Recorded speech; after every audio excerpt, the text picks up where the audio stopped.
scaling up this program to ensure that quality, sustainability, and affordable homes are within reach of every deserving Kenyan family, thereby improving livelihoods and contributing to sustain national economic growth. We have done the same on matters health, and I must commend counties for what we see as significant developments, including progress in supervision, delivery of service, delivery of health commodities, personnel issues, and an array of collaboration that has made it possible for us to be able to jointly deliver on health, a very primary and present agenda of this administration. I know we will be having a conversation on some of these issues as part of the main agenda. And maybe I should also take this opportunity to assure all of us that we have managed to structure a relationship that is going to support our health delivery outcomes with the government of the United States. And just to set the parameters correctly, the government of the United States is a solid partner of the government of Kenya. It is not a relationship that began recently. It is a relationship that has been built over time, a relationship that has been of mutual benefit to both the people of Kenya and the people of the United States. And when President Biden invited me 2 years ago for a state visit, the first after 18 years by an African head of state, it was a statement of confidence in the relationship between our two countries. When President Donald Trump invited me also alongside other colleagues from our region last week, we did agree between the two governments that much as we were going to sign one of the most consequential agreements on peace and security in our region, it was also necessary for us to further consolidate the relationship between the United States and Kenya by signing an agreement on matters health. That agreement was a request by the government of Kenya, because health is one of the big tickets that between the national government and the county governments we have been focusing on for the last 3 years. And it is because many families, many people in Kenya have suffered a great deal. Many people, in fact, estimates have put it at almost 1 million families every year sink into poverty and debt because of hospital bills. And therefore, it became a concern for us as citizenry in Kenya. It became a campaign matter for all parties in the last election. And we have robustly and aggressively undertaken far-reaching reforms in that sector. We did, as a government, request the United States to support us in this space, and they acceded to our request. And when I got the invitation, I did propose that maybe that was a good occasion to sign off on the agreement that we were discussing. The government of the United States did send in officials from Washington to come to Kenya. We did undertake the negotiations. I must commend C.S. Duale, P.S. Oluga, and the teams at Ministry of Health for working overtime with the support of the Office of the Attorney General to finalize on that agreement and to facilitate the signing of that agreement on my visit to the United States last week. For the people of Kenya, the United States is supporting Kenya with $1.6 billion, which is just over 200 billion shillings over the next 5 years in the health sector, a sector they have been supporting for a long time. In fact, the numbers show that the United States has spent $7 billion in Kenya on matters health over time. Let me also say that this facility is not alone. I have seen some comments whether we are contracting more debt. Just to assure the nation that this is not a loan facility. I have also been careful to make sure that the negotiations were clear. If you followed the United States Secretary of State,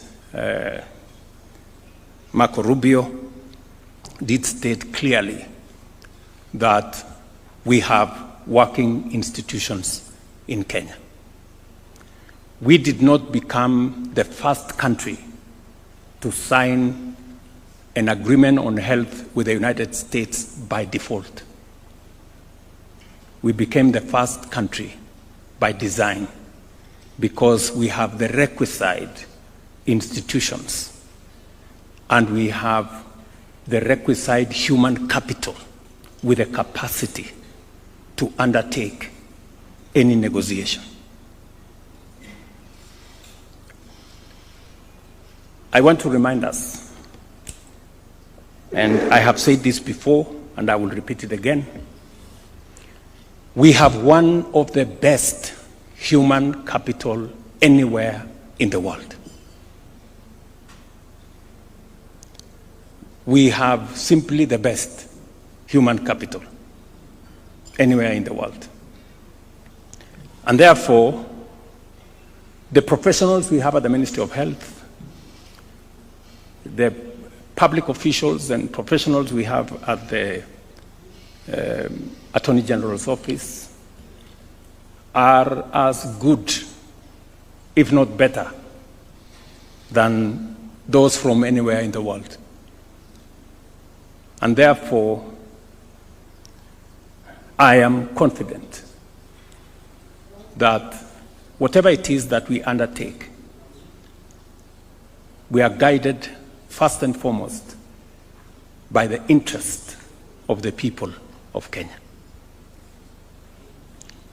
And I want to be very categorical that our goal is crystal clear. Our focus is razor sharp, if not laser sharp. And our resolve and determination is that of steel on making sure that in every undertaking, we not only centralize the interests of the people of Kenya, but we pursue what is good for our nation. Nobody, no government, will take advantage of the people or government of Kenya.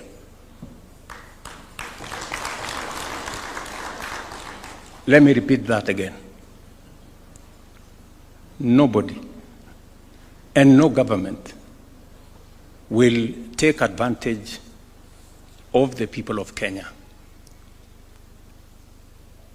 as long as I am president, because I am clear what we want, I am clear where we must go, and therefore there is no equivocation of whatever that the agreement we signed can undermine the interests of the people of Kenya, including matters to do with our health data. The Office of the Attorney General, and she's here, went through the agreement with a tooth comb to make sure that when it comes to matters data, the law that prevails on data that belongs to the people of Kenya is the Kenyan law. That is with clarity. And I also want to assure us that knowing the United States, not just as a friend of Kenya, but as a viciously democratic nation, they will not allow their officials to take advantage of us or any other country.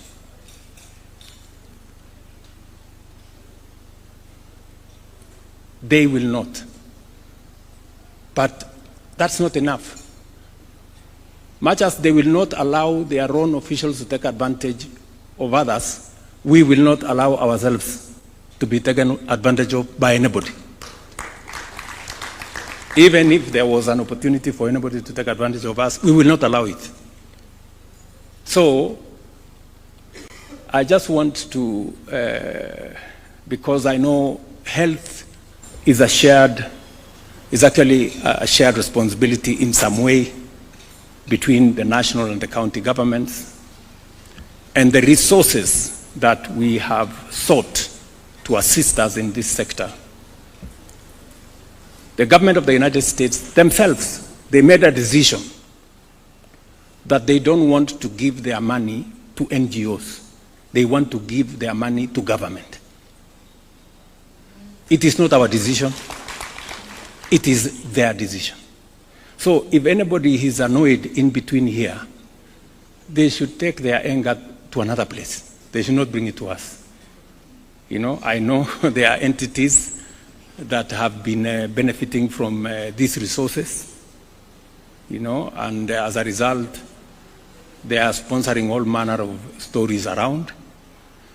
If they have a problem with the current structure, they should go and talk to the government of the United States, because they are the ones who decided that for efficiency and efficacy, they want these resources to come directly to government and to give assurance to the county governments here that those resources will find their way to our counties.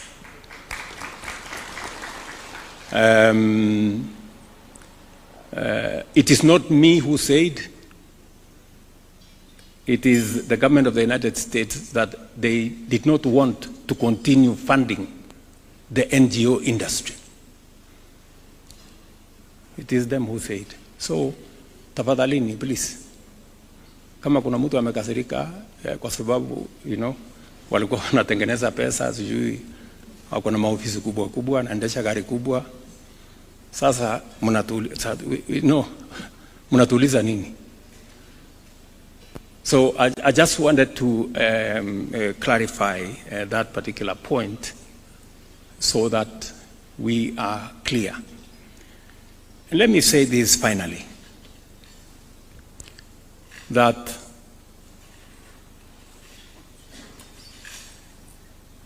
we have the capacity, to do the things and to protect the interest of our nation.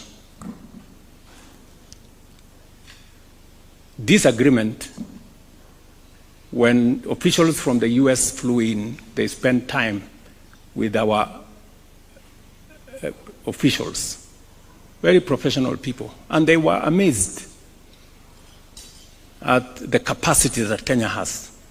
Some of the things that we do using our own public officials, others look for consultants to help them do it.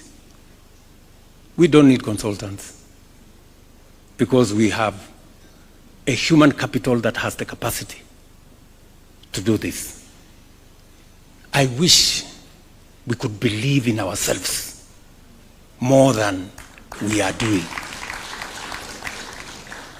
I mean, for anybody to believe that we can be shortchanged, they are actually telling us that we are not very intelligent. I mean, surely, honestly. We should believe in ourselves, good people. We have what it takes to deal with anybody. So, and I am very proud of the relationship that we have with the government of the United States. It's a solid relationship. Many would want to ask, what is their interest in our country? Every country has their own interests. We have interests as a nation. Others have theirs. Just for the record, as I said, this is a strong relations between our two governments forged over many years.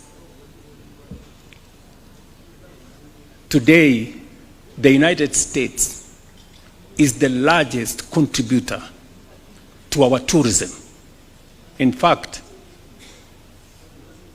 tourists from the United States have overtaken the traditional tourist markets. They have overtaken the UK, they have overtaken Italy. Today, as of statistics of last year, 306,000 tourists came from the United States, being the highest market. It speaks to the strong relationship between our country and the United States.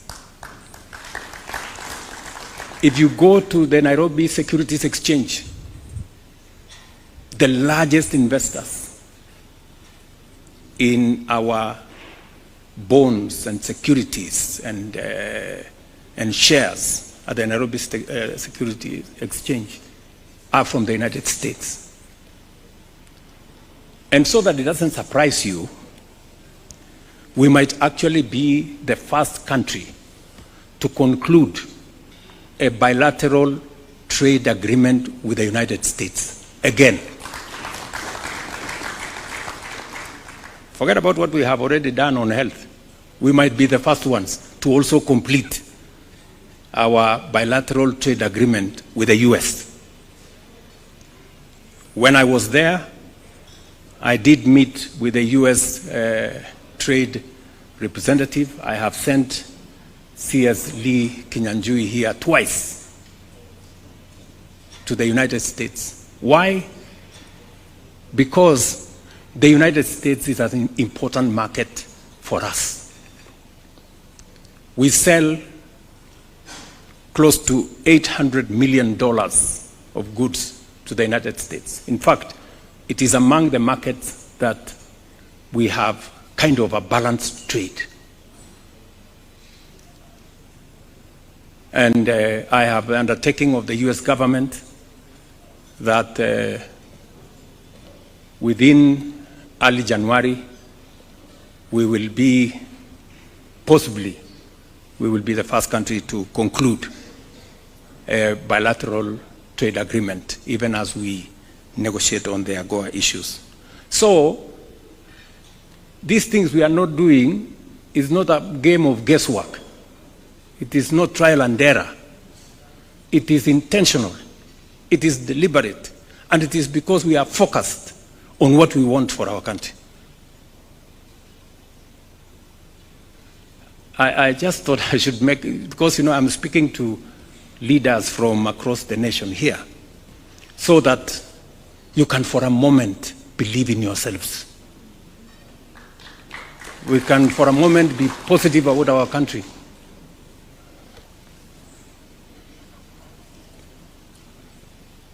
We don't want to take advantage of anybody, and I promise you, nobody will take advantage of us. Nobody. And I don't think the United States, being the responsible friends that they are, would want to take advantage of us. There is a clear, demonstrable, documented, strong relationship between the United States and Kenya. Whether it is our defense agreements and support that we get from them, whether it is the agreement that we have signed on health, whether it is the tourist numbers that come to our country, or the trade that is going on between us and the United States, which, by the way, employs close to 50,000 Kenyans, just the trade with the United States, or the bilateral labor agreement that we are about to sign. It speaks to the strong relationship between our two countries. And it is in that context that we are engaged. As I conclude, I express my very deep gratitude to all governors, cabinet secretaries, the State Department of Devolution, and the IGRTC for your dedication. Let us sustain the spirit of consultation and partnership, and let us remain focused on our shared goal, a Kenya where every county thrives and every Kenyan feels seen, heard, and served as we deliver on the promise of devolution. I thank you.